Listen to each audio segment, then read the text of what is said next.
Hello, and welcome to Titans Review Corner.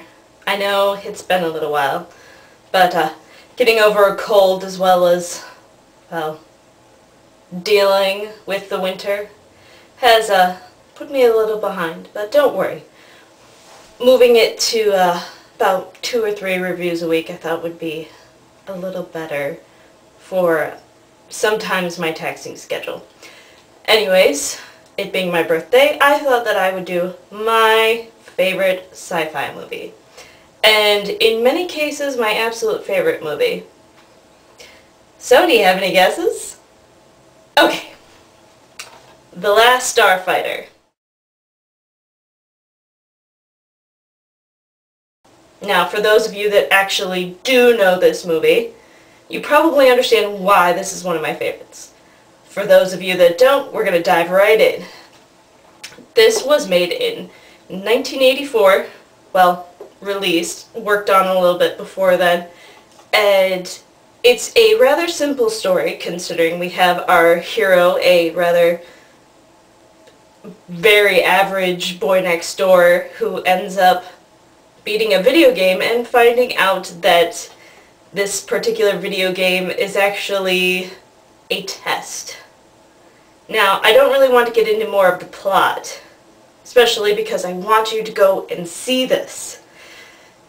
The reason why I find it very, what is the word that I'm looking for? Relatable. Very relatable. The characters are down to earth and you believe that these are real characters. But on top of that, it did something that was virtually unheard of in 1984, and that is CG space, CG ships and planets, and they're gorgeous. Now, I have to state something here before I get into it.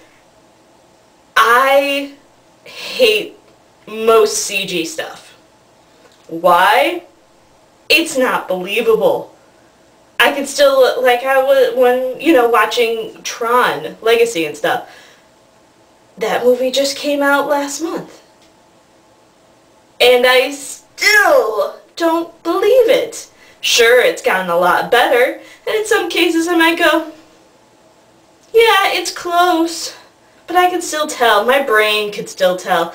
And true, I will point out things like mountainous, planety type stuff, you can obviously tell. But due to the other elements that they put in there, you still kind of go, huh, 1984. That's, wow. Mainly, I should just skip ahead in a way and talk about the ships. I love sci-fi. I've been a fan of, Star Trek, Star Wars, probably various other things that are of sci-fi relation growing up. But I also grew up on this movie. We had it on a tape to VHS tape. And having that on VHS, you go, wow, that's really cool, but you can't see the details. And so when I finally got this on DVD, I was shocked by the utter detail. I would love to have seen this movie in the theater. Obviously, being 2, I wouldn't have remembered it. I can't even describe the level of detail.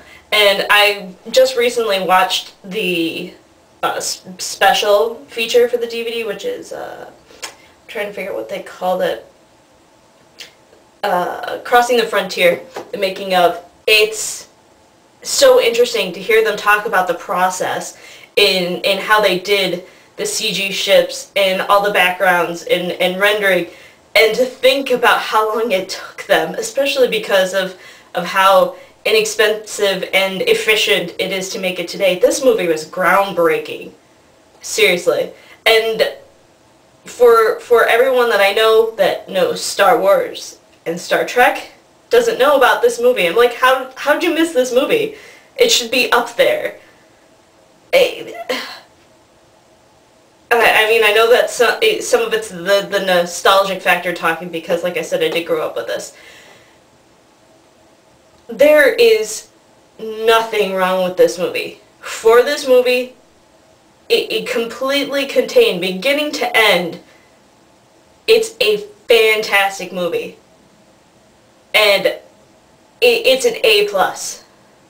One of the highest bits of ratings that I could ever get. This movie has it. I hope someday that I can be as creative and compelling with story writing as this is. And the funny thing is like I said, it has a really simple plot, but it works, and the way that it tells the story through the characters and the interactions and the scenery, just everything, you really are, you're taken on this journey. And granted, because it was made in '84, you're going to, you know, look at their clothes and go, oh, that was made in the '80s, but that's not the point, you know? Star Wars had the same problem. People don't care about that. Okay. So this is my #1 movie, The Last Starfighter. Check it out. If you hang around me enough, you'll probably see more of it again soon. Anyways, thank you, and good night.